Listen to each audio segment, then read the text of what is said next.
ಪರಶುರಾಮ ಸೃಷ್ಟಿಯ ತುಡುನಾಡು ದೇವಾಲಯಗಳ ಬೀಡು.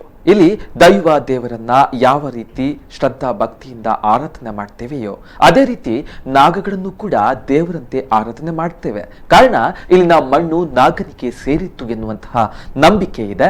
ಇದಕ್ಕೆ ಪುಷ್ಟಿ ನೀಡುವಂತೆ ದಕ್ಷಿಣ ಕನ್ನಡ ಜಿಲ್ಲೆಯ ಬೆಳ್ತಂಗಡಿ ತಾಲೂಕಿನ ಬೆಳಾಲು ಅನಂತ ಪದ್ಮನಾಭ ದೇವಸ್ಥಾನದಲ್ಲೊಂದು ಪವಾಡ ನಡೆದಿದೆ. ಸುಮಾರು 600 ವರ್ಷಗಳ ಇತಿಹಾಸವಿರುವ ಅನಂತೋಡಿ ಬೆಳಾಲು ಗ್ರಾಮದ ಈ ದೇವಸ್ಥಾನದಲ್ಲಿ ಇದೀಗ ಜೀರ್ಣೋದ್ಧಾರ ಮತ್ತು ಬ್ರಹ್ಮ ಕಲಶೋತ್ಸವದ ಸಂಭ್ರಮ.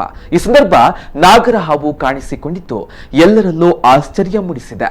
ನಿನ್ನೆ ಕ್ಷೇತ್ರದಲ್ಲಿ ಆಶ್ಲೇಷ ಪೂಜೆ ವಿಜೃಂಭಣೆಯಿಂದ ನಡೆದಿತ್ತು.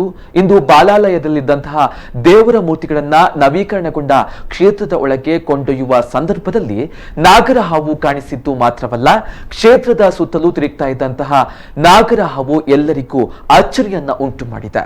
ಇನ್ನು ಕ್ಷೇತ್ರದಲ್ಲಿ ನಾಳೆ ಬಿಂಬ ಪ್ರತಿಷ್ಠಾಪನೆ ನಡೆಯಲಿದ್ದು, ಕ್ಷೇತ್ರದ ಬ್ರಹ್ಮಕಲಶೋತ್ಸವ ಗದ್ದಲದ ನಡುವೆಯೇ ನಾಗರ ಹಾವು ಕಾಣಿಸಿಕೊಂಡಿದ್ದು ನೆರೆದಿದ್ದವರಲ್ಲಿ ಆಶ್ಚರ್ಯದ ಜೊತೆಗೆ ಭಯ ಭಕ್ತಿ ಇನ್ನಷ್ಟು ಹೆಚ್ಚುವಂತೆ ಮಾಡಿದೆ.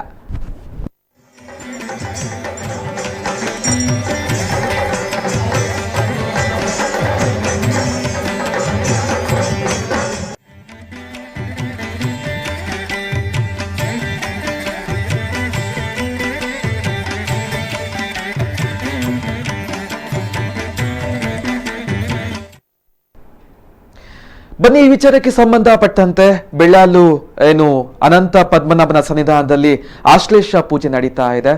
ಸ್ವತಃ ಅಲ್ಲಿನ ಅರ್ಚಕರು ನಮ್ಮ ಜೊತೆಗೆ ಮಾತಾಡ್ತಾರೆ. ದುರ್ಗಾಪ್ರಸಾದ್ ಅವರು ನಮಸ್ತೆ. ನಮಸ್ತೆ. ನಮಸ್ತೆ ಸರ್, ಇವಾಗ ಬೆಳ್ಳಾಲುವಿನಲ್ಲಿ ಅನಂತ ಪದ್ಮನಾಭನ ಸನ್ನಿಧಾನದಲ್ಲಿ ಪೂಜೆ ನಡೀತಾ ಇದೆ, ಆಶ್ಲೇಷ ಬಲಿ ನಡೀತಾ ಇದೆ, ಜೀರ್ಣೋದ್ಧಾರ ಕೆಲಸಗಳು ಕೂಡ ನಡೀತಾ ಇದೆ. ಸೊ ಇಂತಹ ಒಂದು ಸಂದರ್ಭಗಳಲ್ಲಿ ನಾಗರ ಹಾವು ಅಲ್ಲಿ ಪ್ರತ್ಯಕ್ಷಗೊಂಡಿರುವಂತದ್ದು, ಏನ್ ಹೇಳ್ತೀರಾ ಸರ್ ಈ ಒಂದು ಘಟನೆಯ ಬಗ್ಗೆ? ನಾವೊಂದು ಭಾರಿ ಸಂತೋಷವನ್ನು ವ್ಯಕ್ತಪಡಿಸ್ತಾ ಇದ್ದೇವೆ. ಏಕೆಂತ ಹೇಳಿದ್ರೆ ಇಲ್ಲಿ ಅನಾದಿ ಕಾಲದಿಂದ ಪೂಜೆಗಳು ಇಲ್ಲದಂತಹ ದೇವಸ್ಥಾನ ಇದು.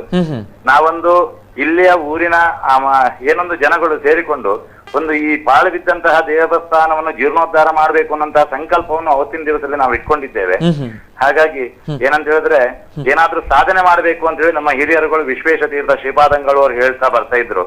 ಹಾಗಾಗಿ ನಾವು ಏನಂತ ಹೇಳಿದ್ರೆ ಇಲ್ಲಿ ಅವರು ಎಲ್ಲ ಸೇರಿಕೊಂಡು ನಾವು ಏನಾದ್ರೂ ಮನುಷ್ಯ ಆಗಿ ಹುಟ್ಟಿದ ಮೇಲೆ ಏನಾದ್ರೂ ಸಾಧನೆ ಮಾಡಬೇಕು ಅನ್ನುವಂತಹ ಉದ್ದೇಶ ಇಟ್ಕೊಂಡು ಪಾಳು ಬಿದ್ದಂತಹ ದೇವಸ್ಥಾನವನ್ನು ಜೀರ್ಣೋದ್ಧಾರ ಮಾಡಬೇಕು ಅಂತ ಹೇಳಿ ಸಂಕಲ್ಪವನ್ನು ಇಟ್ಕೊಂಡು ನಾವು ಪ್ರವೃತ್ತಿ ಆಗುವಂತಹ ಸಂದರ್ಭದಲ್ಲಿ ಆ ಪ್ರಶ್ನಾಮಾರ್ಗವನ್ನು ಚಿಂತನೆ ಮಾಡಿಕೊಂಡು ನಾನಾ ರೀತಿಯಾದಂತಹ ಕೆಲಸಗಳ ಪ್ರಾಯಶ್ಚಿತ್ತಾದಿ ಸತ್ಕರ್ಮಗಳನ್ನೆಲ್ಲ ಮಾಡಿಕೊಂಡು ಬಂದಿದ್ದೇವೆ. ಅವತ್ತಿನ ದಿವಸದಲ್ಲಿ ಬಾಲಾಲಯದಲ್ಲಿ ಪ್ರತಿಷ್ಠಾಪನೆ ಮಾಡುವಂತಹ ಹಂತದಲ್ಲಿ ಕೂಡ ಇಲ್ಲಿ ಮೊದಲಿದ್ದ ದೇವಸ್ಥಾನದಲ್ಲಿ ಇದ್ದಂತಹ ಆ ಏನೊಂದು ಅವಶೇಷಗಳನ್ನು ತೆಗೆಯುವಂತಹ ಸಂದರ್ಭದಲ್ಲೂ ಕೂಡ ನಮಗೆ ನಾಗದೇವರು ಪ್ರತ್ಯಕ್ಷರಾಗಿದ್ದಾರೆ. ಇವತ್ತಿನ ದಿವಸದಲ್ಲಿ ಏನೊಂದು ಬಾಲಾಲಯದಿಂದ ಇದ್ದಂತಹ ಆ ಬಾಲಬಿಂಬವನ್ನು ನಾವು ಶೈಯಲ್ಲಿ ಇಡುವಂತಹ ಸಂದರ್ಭದಲ್ಲೂ ಕೂಡ ಇವತ್ತಿನ ದಿವಸದಲ್ಲೂ ಕೂಡ ಆ ನಾಗದೇವರು ಪ್ರತ್ಯಕ್ಷರಾಗಿದ್ದಾರೆ. ನಮಗೆ ಭಾರಿ ಸಂತಸದ ವಿಷಯ. ಯಾಕಂತ ಹೇಳಿದ್ರೆ ನಾವು ಇಲ್ಲಿ ಯಾರು ಸ್ಥಿತಿವಂತರು ಅಲ್ಲ, ಶ್ರೀಮಂತರು ಅಲ್ಲ, ಆದ್ರೆ ಮನಸ್ಸಿನಲ್ಲಿ ದೇವರನ್ನು ನಾವು ನೋಡ್ಬೇಕು, ದೇವರ ಚಂದವನ್ನು ಕಾಣಬೇಕು, ದೇವರ ಆಶೀರ್ವಾದವನ್ನು ಪಡಿಬೇಕು ಅನ್ನೋಂತಹ ಸಂಕಲ್ಪದಿಂದ ನಾವು ಇದಕ್ಕೆ ಕೈ ಹಾಕಿದ್ದೇವೆ. ಹಾಗಾಗಿ ಇಲ್ಲಿಯ ಇವತ್ತಿನ ದಿವಸದಲ್ಲಿ ಒಂದು 8 ರಿಂದ 11,000 ಜನಕ ಆ ಏನೊಂದು ಆ ಅನ್ನದಾನವನ್ನು ಸ್ವೀಕಾರ ಮಾಡಿದ್ದಾರೆ. ಈ ಸಾಯಂಕಾಲದ ಹೊತ್ತಿಗೆ ಇಲ್ಲಿ ಆಶ್ಲೇಷಾವರಿ ಪೂಜೆಯೂ ನಡೀತು. ಏನೊಂದು ಮಧ್ಯಾಹ್ನದಿಂದ ಹೊರತು ಸಾಯಂಕಾಲ 6:30 ತನಕ ಒಂದು ಭಾರಿ ಚಿಕ್ಕದಾದಂತಹ ಹಳದಿ ಕಲ್ಲರ್ ಇರುವಂತಹ ಏನೊಂದು ಒಳ್ಳೆ ರೀತಿಯಾದಂತಹ ನಾಗರಾವು ನಮ್ಮ ಸುತ್ತ ಮುಂದೆ ಸುತ್ತ ದೇವಸ್ಥಾನದ ಸುತ್ತವೂ ಕೂಡ ಸುತ್ತಾ ಇತ್ತು. ನಾವು ದೇವರಲ್ಲಿ ಪ್ರಾರ್ಥನೆ ಮಾಡಿದ್ದು, ನಾಗದೇವರೇ ನಾವು ಏನೊಂದು ಅವತ್ತಿನ ದಿವಸದಲ್ಲಿ ಅಷ್ಟಮಂಗಲ 16 ಅಷ್ಟಮಂಗಲ ಪ್ರಶ್ನೆಯನ್ನು ಇಟ್ಟಿದ್ದೇವೆ. ತದನಂತರದಲ್ಲಿ ಏನಂತ ಹೇಳಿದ್ರೆ ನಾವೆಲ್ಲ ಕಟ್ಟಿದಂತಹ ಆಲಯ ದೇವರಿಗೆ ಸಮರ್ಪಣೆಯೋ ಅನ್ನುವಂತಹ ಸಂಕಲ್ಪವನ್ನು ಇಟ್ಕೊಂಡು ಪ್ರಶ್ನಾ ಮಾರ್ಗವನ್ನು ಚಿಂತನೆ ಮಾಡಿದ್ದೇವೆ.